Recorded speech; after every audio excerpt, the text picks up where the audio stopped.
आफ्नै देउर रक्षकले हेरिरहेको अत्याचारलाई देखे फोड्नुहुन्थ्यो हजुरले आफ्नै आँखा नेत्रलाई।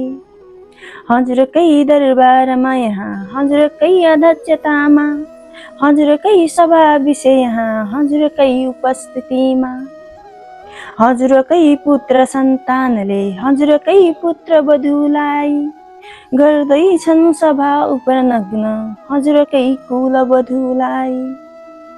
हे राजन यो भारतवर्षमा स्त्री हुन् घरकी लाज पार्दैछन् त्यो वधुलाई निर्वस्त्र यो सभामाझ।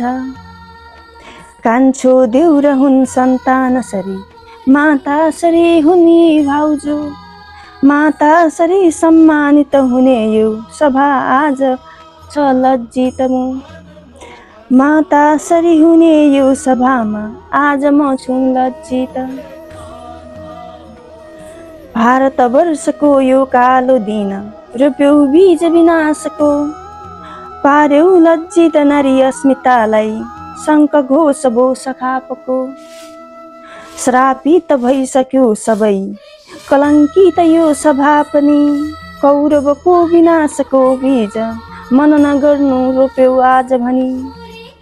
कौरवको विनाशको बीज मन नगर्नु रोप्यौ आज भनी। किन लायौ दाउमा आर्य हुम के थोक वस्तु कचेटी ल्यायो केश समाती जसरी एक समान पशु। हे आर्यम पानी ग्रहणको बखत लिएको त्यो वचनको रक्षाको कसरी गरियो उल्लङ्घन यो। म छु यो घरी वसन्त मासमा नलाऊ हात देउर दुशासन। दिनु हो तिमीले मलाई माता सरीको त्यो सम्मान। दिनु हो तिमीले मलाई माता सरीको त्यो सम्मान।